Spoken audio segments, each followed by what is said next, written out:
crowd inside the Nueva Ecija Coliseum in Palayan City. Muli po Ken Panglinan with Coach Christian Luanzon at courtside. We have Miss Mika Abesamis. And if you're just tuning in, Pasay was down by as many as 25 points in the first half. In fact, they shot 1 out of 18 from beyond the arc in the first 2 quarters. But J.R. Chavez hitting the game-tying free at less than 10 seconds left in the fourth to force overtime. And Pasay with this possession, a chance to take the lead for the very first time in this ballgame. Cyrus Tabi makes his move. Both teams in penalty, but Tabi committed a traveling violation. That was an interesting call, but turnover nonetheless para kay Cyrus Tabi. So both teams starting the first possession in own team with a turnover. Here's the drive, there's the help. Yeah. Just the very first turnover though against Cyrus Tabi in this game. So Orlan Wamar with JC Culyar, Dexter Marquez, Raul Soyod, and AC Soberano. AC had 9 of his 18 points in the fourth quarter. Soyod is free inside. Nice feed from Orlan Wamar. Just the defense in the backside caught ball watching, because that was a lob pass by Wamar. The backside, I believe, was Daryl Manliquez. Maybe had a chance to disrupt that pass. And nonetheless, first 2 points of the fourth quarter goes to San Juan, care of Soyud. Tabi fakes. Overtime, sorry. Manliquez for the lead. That's way off. Marquez, the rim run. Tapped out. Oh! Wait a minute. Nalito lang. Wala pa rin ang San Juan. I mean, it's a minute detail at this point, but I just have to mention it. Every time I and Coach Christian Luanzon are here in Palayan City, Yeah. always a close game. Yeah, middle name namin, overtime eh. Pagpasok pa lang ng toll gate, papasok ng Nueva Ecija. Nagbabago na yung birth certificate. Manliquez! Dire-diretso! Ito si Daryl Manliquez. Naitabla na ang lamang. Naitabla na ang laban rather. 79 all. Curious decision though by Coach Alex of inserting 2 point guards in this overtime period, Culyar and Orlan Wamar. Probably to match up against the 2 guards also of Chavez Jr. and Manliquez, but Soberano. He's had the hot hand since the start of the fourth. Beautiful passing by Pasay. Manliquez to Coronel to Soriano. Isa ang lamang ng San Juan, 82-81. AC Soberano though, 21 points, 7 triples. Dangerous pass. Soyod natapik. 8 seconds left on the shot clock. Soberano, catch and shoot free. It's short. Marquez, the offensive rebound, gives it up to Orlan Wamar. Wamar turns the corner. Skip pass, Culyar. His turn of a three. That's Still no go. That's a shot you want to give up if you're Pasay. And here's Pasay. What a pass! Manliquez, the fake, the basket plus the foul. Pasay takes their first lead of the ball game. Just a beautiful second feed to Manliquez on the run by your big man. Look at that pass. The fake, the foul, the 3-point play. Now Pasay really feeling themselves right now. If you remember, Daryl Manliquez was part of that team with Cebu where they fingered in a close game with San Juan. That was the very first game of San Juan in the 7th season of the MPBL. It was here in Palayan City and they fell short with that Dennis Santos miss. But here he is trying to redeem himself on a different team at that. And higher stakes, game 1 here in the first round. Pasay with a 2-point lead in overtime, 84-82. Well, you started that sentence with, if you remember, I'm going to start mine. I don't. So thanks for explaining everything. Gamboa back in with a fade. Malakas. Wala. Manliguez grabs the rebound. Chance to extend the lead for the Pasay Voyagers. Well, this would be, if this game slips away from San Juan, a monumental collapse in the playoffs after that lead of 25. Salenga. The pass outside. Chavez. Too strong. And also, very important to note, Pasay has yet to win a playoff game in the MPBL. They've made the playoffs 3 times. They were swept by their opposition in all of those playoff series, including San Juan back in the Lacan Cup. So sumasandal sila doon sa sikat na kasabihan. There's always a first time. Tingnan natin kung ito yung magiging first time nila in their 5 seasons out of the 7 here in the MPBL. Getting that first playoff win. Kala ko may frozen reference kayo. Wala. For the first time in forever. Yeah. We'll see. For Pasay. I mean, anytime you wear, pink jerseys all throughout the year, it deserves some sort of a first time. Diba? Next to ano yan eh? Next to red, diba? Ang red, love, diba? Pink, close to it. 2 seconds left on the shot clock. For Pasay, baseline inbound, Manliguez. Lobs it up, Sanko does not recognize the shot clock, puts it up anyway. And Soyot clears it for San Juan. Wamar only has 8 points. He will drive. And he gets fouled. 2 free throws coming up for Orlan Wamar. If you're Pasay, you gotta find a way in the next possession, offensive possessions coming up against San Juan. Find a way for Orlan Wamar to give up the basketball and at the same time containing the other guys, because Orlan Wamar has done a splendid job of finding open teammates off kickouts, especially Soberano on his outside shots. Now, he is not in double figures in terms of assist. He does have 5, but also has 6 turnovers. But if Pasay could find a way, again, para mag-give up ni Wamar yung bola and not giving up open shots on the kickout, I think they would have a really good chance of stealing this game after being down by 25 points. Tabla ulit, 84 all. Manliguez with a basketball against AC Soberano. Fajarito, quick free. Not even close. Kung pinulikat si Fajarito. He's holding on to his right calf. Arvin Gamboa up top against Mark Sanko. Wamar, free for a free. Off the heel, rebound Mark Sanko. Oh, the defense of Pasay fortunate that time, giving up an open shot to San Juan's number 1 player. Manliguez lost it though. Under a minute left here in the first overtime period. Oh, well, he had to give up the foul because Fajarito in pain, holding on to his left calf. yeah, he's played 33 minutes, 20 points, 6 rebounds.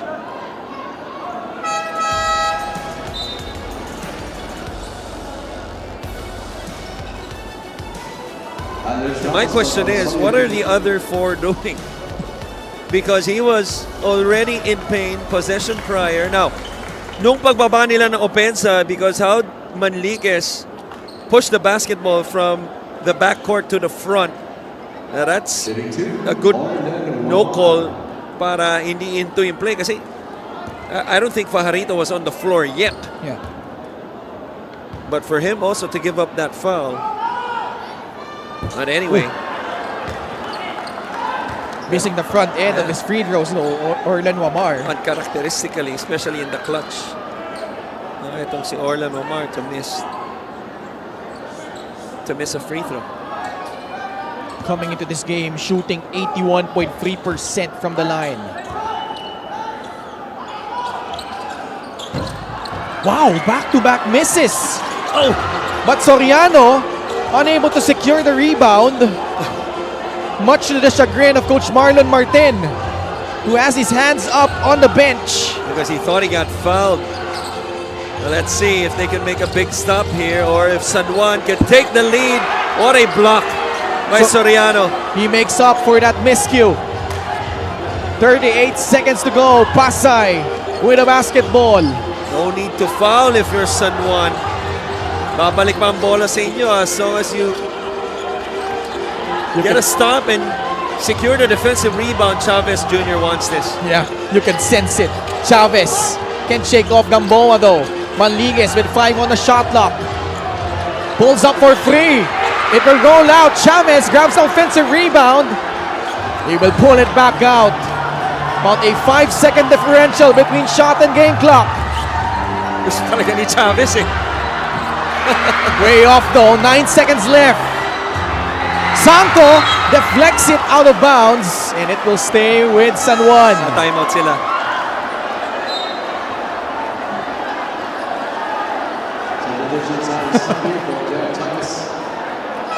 Tense moments here in overtime. I'm just so happy they didn't decide to review that.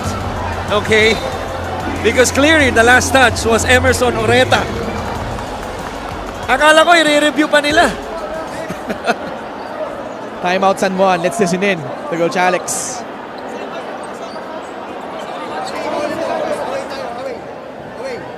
Ginawa natin last time.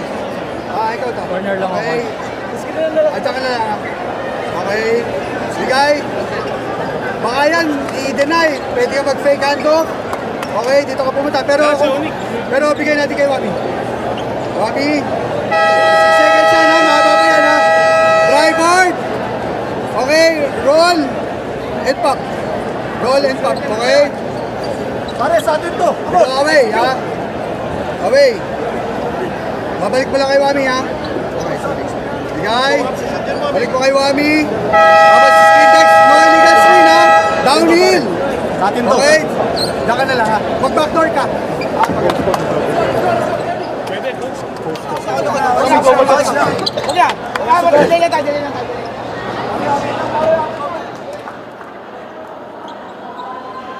All right, 6.4 seconds left. Last time out for the Knights. Pasay still has one more.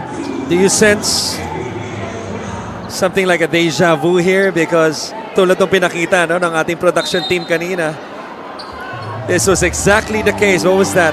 2-3 months ago? 5 months ago. 5 months ago with a game winner. Wamar has the basketball now. 1 second left.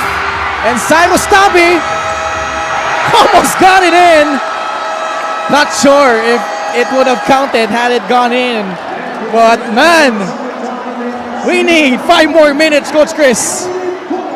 I mean, it's the playoffs, so you can't complain. But a better job defending. This was, it looked to be the same action that led to the game winner by Wamar to Maikes. The only difference was the 2-man game coverage. 5 months ago, Wamar was able to escape and make a drop pass for the game-winning layup by Maikes. Ulit ang pinakita natin. A different story in the last play defensively. Pasay and San Juan. Doon nga sinabi mo, 5 more extra minutes.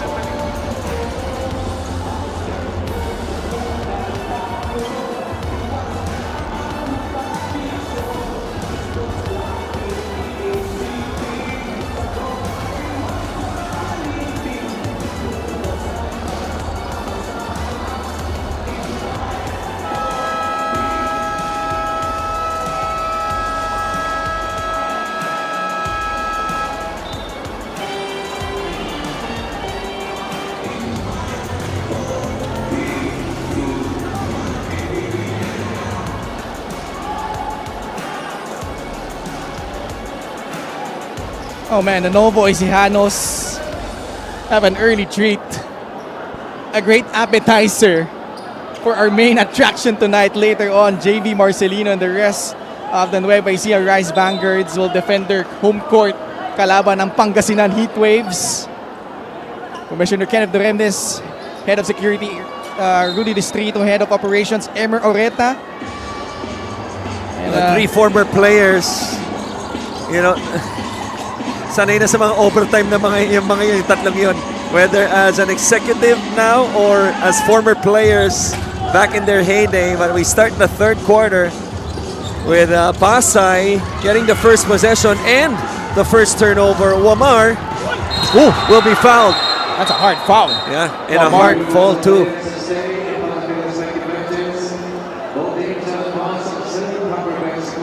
Chavez and was that Coronel giving chase? Yeah. Omar still down. As he was 2 steps ahead of J.R. Chavez. Well, from live play, the fall was hard. Let's see if the cause was, on the face. This is going to be an unsportsmanlike foul. Yeah. But I don't think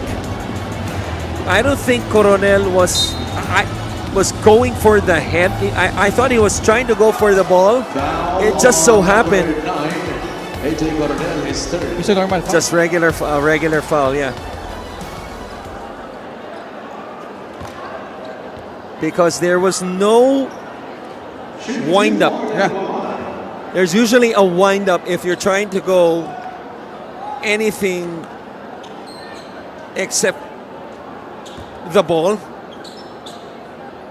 It just so happened na medyo behind siya, no? At tumama yung kanyang elbow sa ulo ni Wamar. But nonetheless, it's good to see Wamar stand up, take the free throws. What's not good is missing his 3rd straight free throw after he missed those two crucial free throws in the first overtime. Morgan Wamar, 10 points, 7 rebounds, 5 assists. It's been a struggle for him, both from the field and from the line. But hits the back end of that. Manligues comes back in for J.R. Chavez. Farito still on the bench. Manligues is joined by Mark Sanco, Cyrus Tabi, Jopet Soriano, and AJ Coronel. Manligues still with a rock, spins, in trouble. Sanco got blocked by Aldrich Ramos. Panganiban in stride, can't finish. Quickly on the other side, Coronel gives it back out to Daryl Manligues. Now Cyrus Tabi getting a touch of the basketball against AC Soberano. The shoulder by Aldrich Ramos. 7 seconds left on the shot clock. Tabi kick out. Manligues, another 3-point attempt. Not even close. And PASAY missing their shots here in the second overtime. Wamar, 3-point shot, no good. Tabi puts his head down. Goes up strong but fails to finish.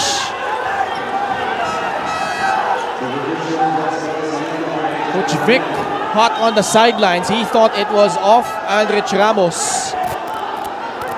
We're asking for a review, and I'm not sure if they can do this, because not only how they reacted, but everybody's pretty much on the floor right now. They could still challenge. In fact, they use it here. This is gonna be a big call. Right.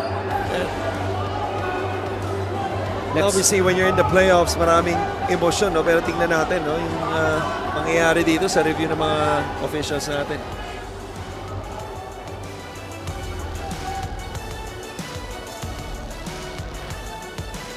Upon review, the challenge was successful. Ball possession for PASAY Voyagers.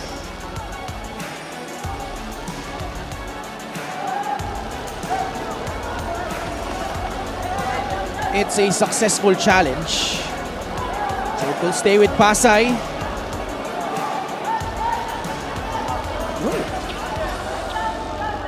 Was it because went out of bounds before it hit AJ Coronel. So that was the call 14 to made shoot. by our officials. Well, a good job of challenging, obviously. Nasa tamang angulo sila, so nakita nila, no, na last touch itong San Juan. I thought they were fortunate, though, as a foul will be called on Soberano. I thought Pasay was fortunate that they weren't called for a technical or at least a warning because of how they reacted. Usually you get something out of that. But then again, moving forward, Manliques is going to end up at the line. Let's see, no, if he has enough ice in his veins to make two and take the lead. Daryl Manliques, prior to this game, actually has yet to make a free throw. And he misses. Did you say prior to this game? Yeah. 0%. Out of? Let's see. But so far, it's 2 out of 4. But 2 big misses at the line. But it will stay with Pasay. Lucky break for the Voyagers.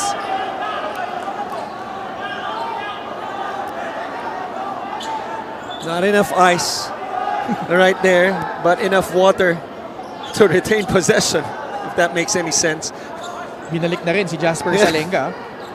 Once again, there is a referee substitution. As they were able to get a hand in, deflect the potential defensive rebound for San Juan. Ngayon, mananatili yung bola sa kanila. Manliques, pinasahan si Jopet Soriano. They missed Jasper Salenga. I thought Manliques. Salenga was wide open. His man fell down. Ayun, sinasabi niya, bumagsak na yung tao ko. Now this is one guy, Jasper Salenga, feels like has yet to touch the basketball for 2 overtimes, really. Yeah. Salenga, only 9 points. Tabi catches against Orlan Wamar. 7 seconds left on their shot clock. Tabi tries to wiggle free. Nice pass. Manliques for free. It's a long 2-point shot for Daryl Manliques. His foot on the line. And Pasay reclaims the lead, 86-85. Mas gusto kong field goal kaysa sa free throw. Nonetheless, Pasay, as you mentioned, takes the lead after that jumper. Wamar. Tabi in front of him. Marquez. Not a fan of that shot. Yeah, as soon as he released it, you knew it was a miss. Yeah, a lot of time on the clock. You were not really open. Let's see if San Juan can get a big stop right here. What does Pasay have? They want to space out the floor for Daryl Manliques. Oh, what a shot fake. Manliques draws closer, gets it back. Salenga reloads, got fouled by Nico Panganiban while taking a 3. Feels like San Juan is in a state of shock right now. Yung nakikita natin nung first half sa kanila, especially on the defensive end, of how aggressive they were, of how they were securing defensive rebounds. Not that time. They give the second opportunity, the kick out, close out, undisciplined, landing spot clearly. The consequence, 3 free throws. Salenga, let's see if he can make up for the 2 misses of Manliques previously. He doesn't. Big misses at the line for both teams. Pero may dalawa pa siya. Pasay 12 out of 21. Soyo checks in. That would put Gamboa at the 3 spot. So malaki ang lineup, no, to address yung rebounding nitong San Juan. But obviously you give up little shooting and quickness by putting Panganiban on the bench. Marquez pumunta rin sa bench. By the way, this is the second time rather that Pasay has gotten into double overtime in this season. They won that was that triple overtime against Rizal at the road on the road. They were able to persevere and get that win. So they're 1-0 in terms of games that went into at least double overtimes. At dahil nabanggit mo yan, huwag ka sana magbilang anghel. Let's see. Arvin Gamboa. I thought he traveled. He changed his pivot foot. 2 former Mapuas going at it. Mintes yung tres ni Aldrich Ramos. Pasay a chance to make this a 2-possession ball game as we are entering the last 2 minutes of the second overtime period. Balikas, he wants this possession against Orlan Wamar's defense. Salenga is also cramping up. Who wouldn't? If I'm being perfectly honest with you, I'm cramping up right now myself.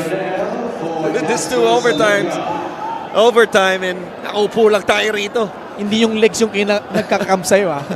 Linawin lang natin ha. Yung bunga nga ko.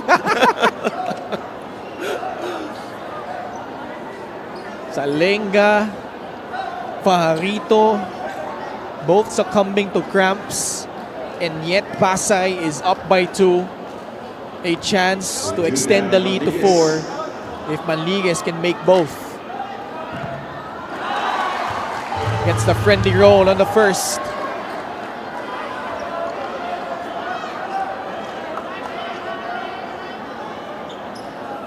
Daryl Manligues with 15 points, 5 rebounds. Calmly sinks both. Pasay with their biggest lead at 4 points, 89-85. Wamar attacks and will head to the line again for 2 free throws. And first and 1. Something you like with little time chipped off the clock.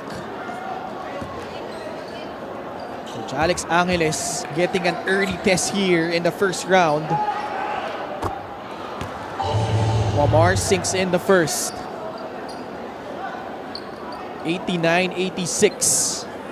Jasper Salenga still continuing to be attended to by their medical staff here. Wamar, naipasok pareho. 13, 7, and 5. 5 of 8 shooting from the line.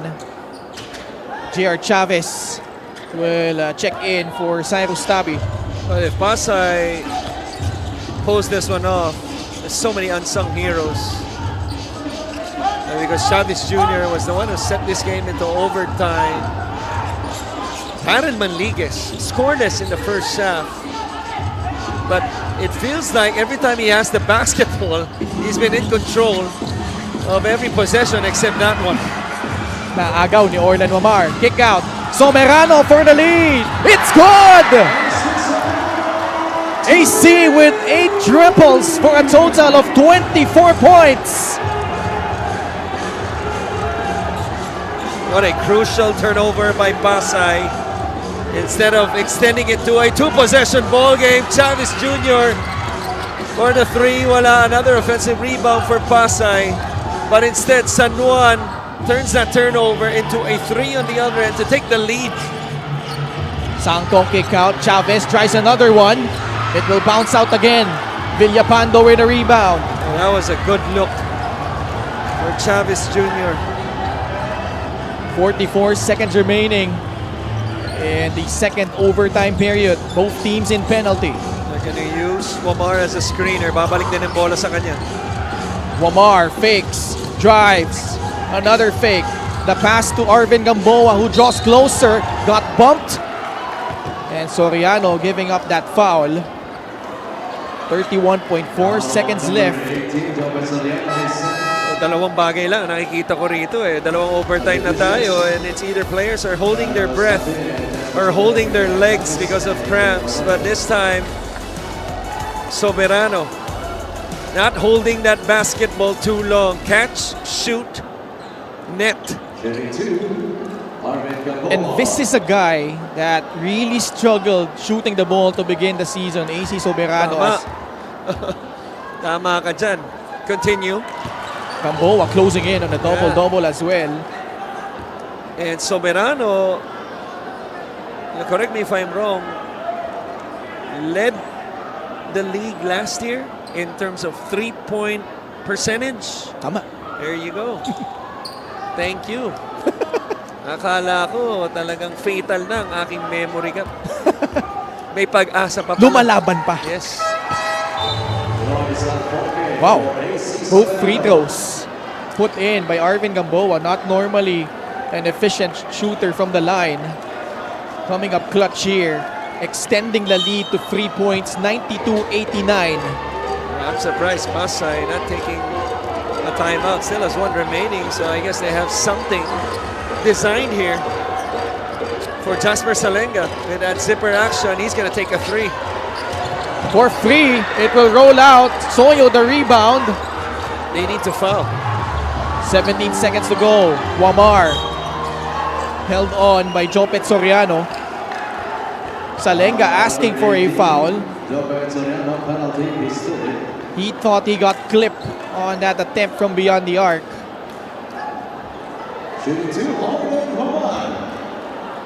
Omar a chance to extend the lead.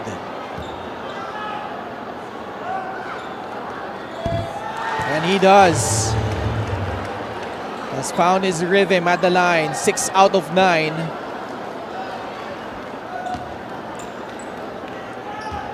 $14 points, 7 rebounds, and 7 assists. 2 for 2. 5 na ang lamang ng San Juan Knights. Timeout PASAY. And they need a quick basket. We'll be back after this.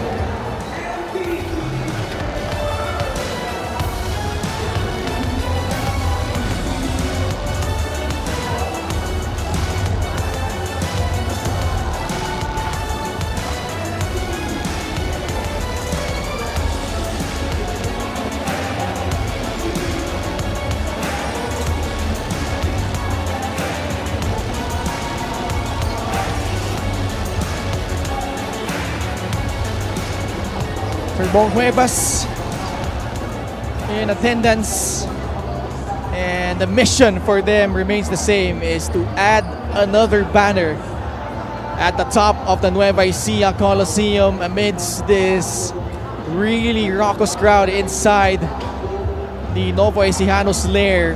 Later we'll see Nueva Ecija take on Pangasinan in a very iconic showdown. But first, boy, what a game between San Juan and PASAY, number 3 versus number 6. And the fans here getting a treat early. 25-point lead by San Juan in the first half. And PASAY just chipped away at that lead slowly in the last 2 quarters. And that J.R. Chavez free forcing overtime. And then we're here needing 10 more minutes.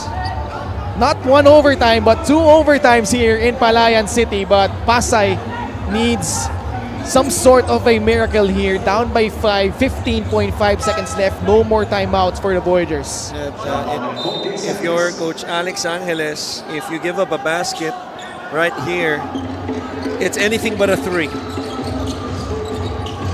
Tabi. Binigay kay Josh Galliano. Kick out. Manligues had to adjust that shot, and that's gonna do it. San Juan surviving that spirited rally by the PASAY Voyagers, and they will take game number 1. But boy, if there's any indication of how this game has turned out, game number 2 will not be easy. But note here, it will be at the Philoil Eco-Oil Center. San Juan will hold home court advantage against the PASAY Voyagers. And then they will try to go to close it out in their home floor. This was almost